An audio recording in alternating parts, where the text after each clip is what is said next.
You know, Lake Accotink is one of Fairfax County's most valuable assets. For nearly a century, people with fishing poles and bikes, kayaks, canoes, and cameras, like photographer Keith Freeburn, have captured the soaring beauty. Some of my best experiences have been here at Lake Accotink. And savored the serenity of Lake Accotink in Springfield, Virginia. It's part of my day. I come here every morning, 6 a.m., ride my bike. Cesar Contreras lives nearby, and he can't imagine a day without the healing properties of this hidden oasis. Not too many people might know about this place, but the people that live around here definitely depend on this place. But this place of reflection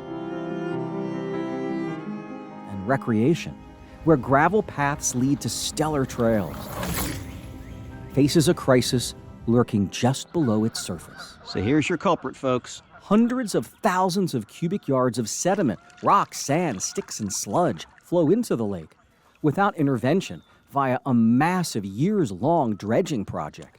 The sediment will eventually consume and kill the lake.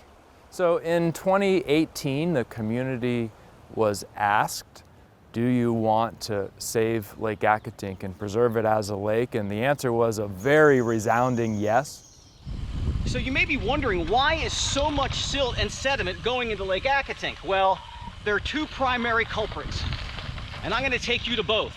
The first being this neighborhood off to my right. This large subdivision, built back when stormwater management wasn't really prioritized, sits right above the lake. County leaders say when it rains, runoff pours unabated right into Lake Accotink. The other offender, the lake's main tributary, Accotink Creek. Decades of erosion has forced so much debris into the lake, its average depth is now only 4 feet. Despite millions of dollars invested in stream restoration projects, the sediment just keeps coming, thanks in part to more extreme storms. The good news, after years of debate, 2 proposals have percolated to the top, but each plan has critics. I've been coming here for 20 plus years and I just absolutely love this park. Community leader Julie Childers and Springfield Civic Association President Gail Nittle recently sat down with me to discuss their hopes and their fears. It's just not safe.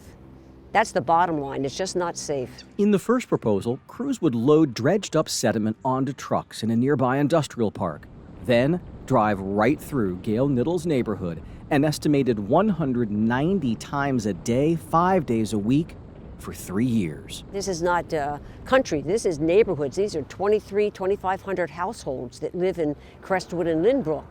I just don't know how the neighborhood can maintain a quality of life, a safe quality of life, with this being introduced. It, to me, is unconscionable. The other plan involves running a pipeline from Lake Accotink north to Wakefield Park, where sediment would be trucked right onto Braddock Road, then I-495. But in that case, several acres of trees would have to go, leading to environmental concerns. Supervisor James Walkinshaw represents part of this area. If we want to save this lake, which I think the community does, there are going to be some impacts, and we have to go into that with our eyes wide open.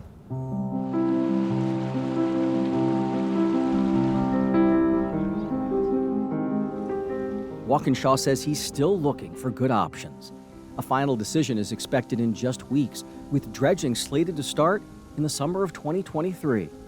Until then, Cesar and his daughter Michelle will return to enjoy Lake Accotink's offerings. And this place is like home to me.